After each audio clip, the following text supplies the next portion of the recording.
Do you assess them? Is there a positive result, if I may say so, from these talks? Yes, I was informed about the first and the second. I assess them highly. There is a result. The first thing I would like to say is that we have agreed to resume the work of diplomatic agencies in a normal regime. The constant deportation of diplomats from Washington and Moscow does not lead to anything good. If things go on like this, only cleaners will work in these buildings. Of course, we must appreciate their work, but this is not what diplomatic agencies are created for. This is the first thing. The second thing is that, in my opinion, we have taken the first step to resume work in the most diverse areas of mutual interest. I mean the Middle East in the broad sense of the word, as well as our presence in Syria, the Palestinian-Israeli settlement, and so on.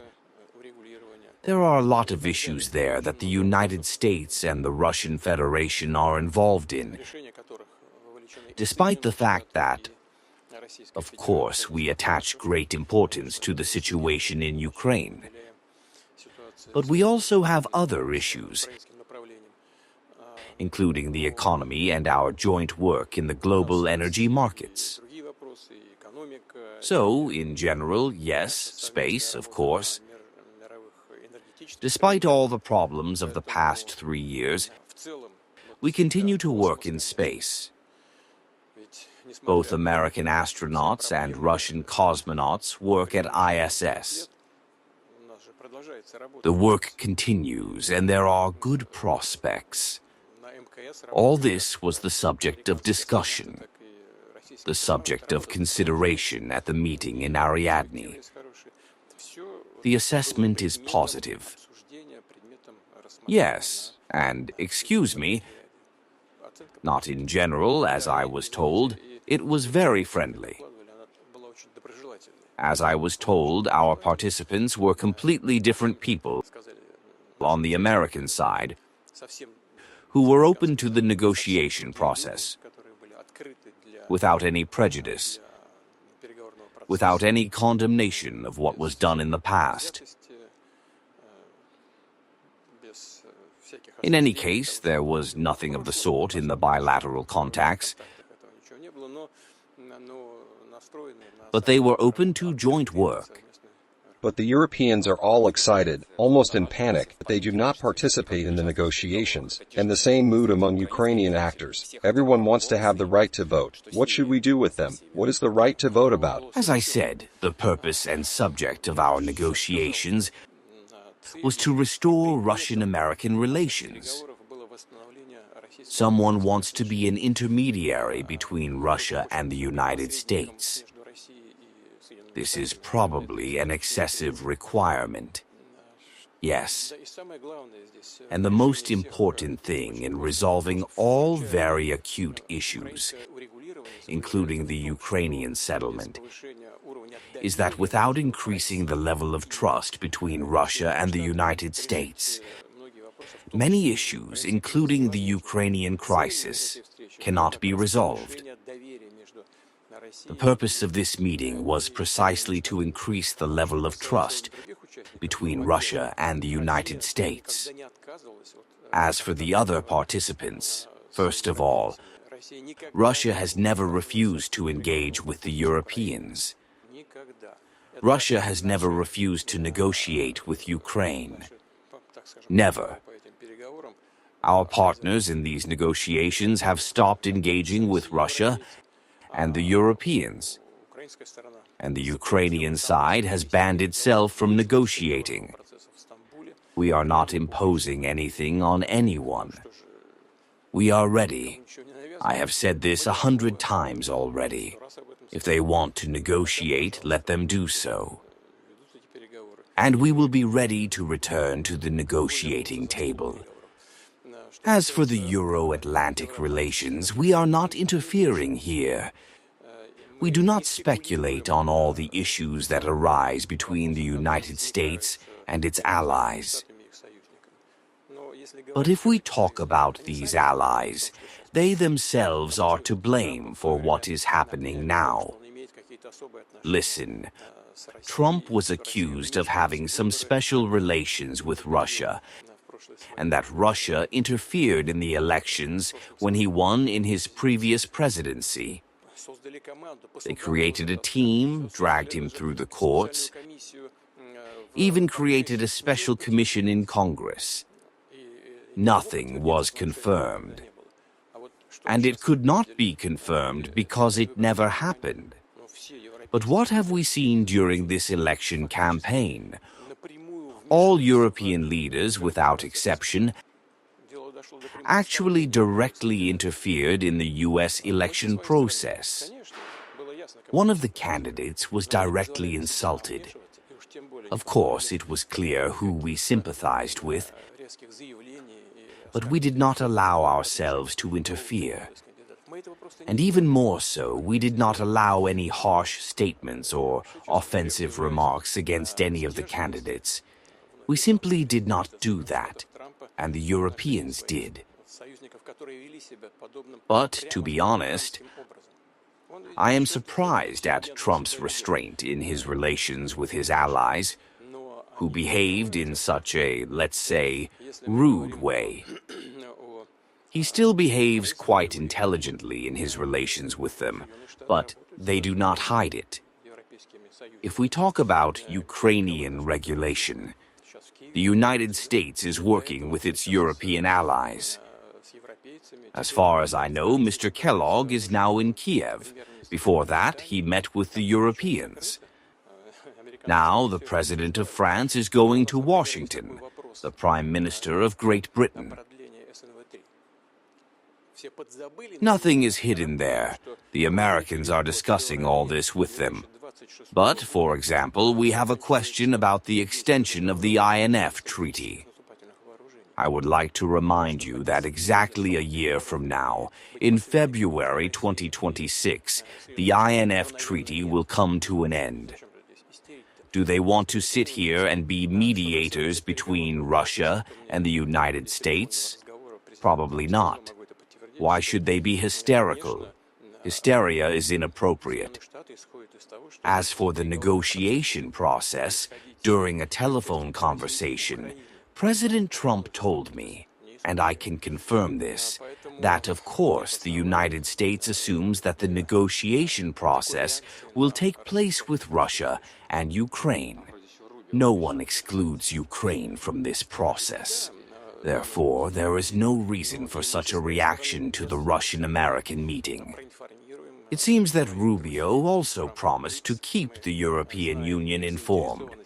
Yes, we know, apparently, and we will certainly inform our friends within the BRICS. We are aware of their interest in the Russian-Ukrainian settlement of this crisis, in the cessation of hostilities. We respect their proposals, and I have repeatedly said this, and we will inform them as soon as possible about the results of the Russian-American negotiations. You know, this must be prepared. I am pleased to meet Donald Trump. We have not seen each other for a long time, and we do not have any close relations. Nevertheless, we met 4 years ago when he was president, and we discussed our interstate relations very thoroughly. I am pleased to meet him today. I think he is pleased, too. This can be seen from the nature of our telephone conversation. But we are in a position where it is not enough to meet, to have tea or coffee, to sit down and talk about the future. In short, we must ensure that our teams prepare extremely important issues for both the United States and Russia, including not only for Russia, but also for Ukraine, in order to reach acceptable solutions for both sides. Of course, this is not an easy task. I have already mentioned this when Mr. Trump was a candidate for President of the United States. He talked about short-term settlement of the Ukrainian crisis. After that, he began to receive information as the elected President of the United States from the special services and so on. He changed his position. He said, yes, it will take 6 months. We will not talk about the terms now, but this is absolutely natural. There is nothing special here. He began to receive information, objective information, and this information changed his approach. Therefore, it will take some time. How long will it take? I am not ready to answer now, but we have a desire to hold such a meeting, and I would like to hold this meeting. But I repeat, it must be prepared so that there is a result. Of course, we have many areas of cooperation, including strategic stability, the Middle East in the broad sense of the word, cooperation in the economy, and above all, in energy. I still remember our conversation on the phone. I took part in it with your humble servant, the President of the United States, Trump, and the King of Saudi Arabia. The three of us spoke on the phone and discussed issues of the global energy market. Such discussions are in high demand today.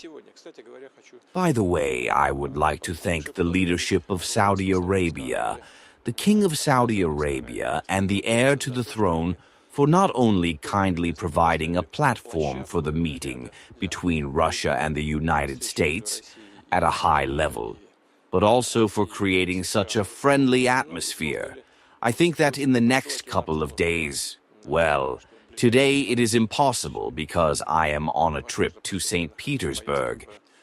But in the next couple of days, I will definitely call the heir to the throne and thank him personally for his assistance. Despite the negotiations, the special military operation continues. What news is coming from the fronts now?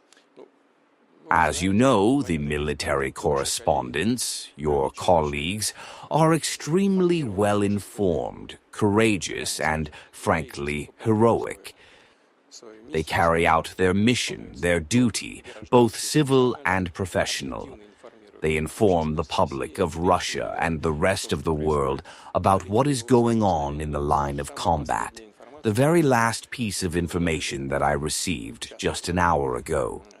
Tonight, the fighters of the 810th Brigade crossed the borders of the Russian Federation and Ukraine and entered the territory of the enemy. Our troops are advancing in all lines of combat. Could this be Zelensky's answer to the positive relations that are now developing between Russia and the United States? I understand.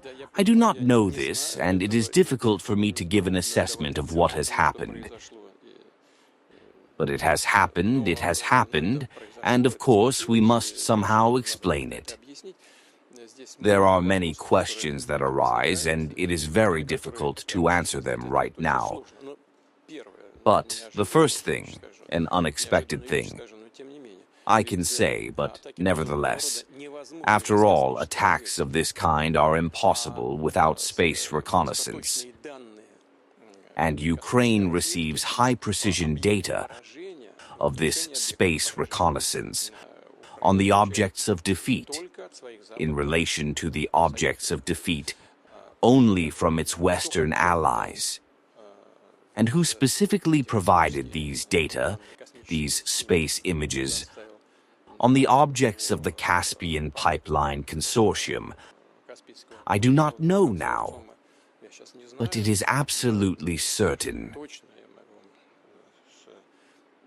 I can say with absolute certainty that the Ukrainian armed forces are not able to do this on their own. They do not have the appropriate space satellite groups. This is the first thing. The second thing is that this object did not have, and still does not have, air defense equipment, Russian air defense equipment. It is clear why, because we came to the conclusion that it cannot be an object of attack. Strictly speaking, this is not a Russian object, but an object of international energy infrastructure. The shareholders of the Caspian Pipeline Consortium are American companies. In my opinion, it is Chevron, and European, including Eni and Russian Lukoil. We receive money for this transit, figuratively speaking, 5 kopecks. This makes no economic sense to us. We simply provide services to our Kazakh friends and partners who work in Kazakhstan.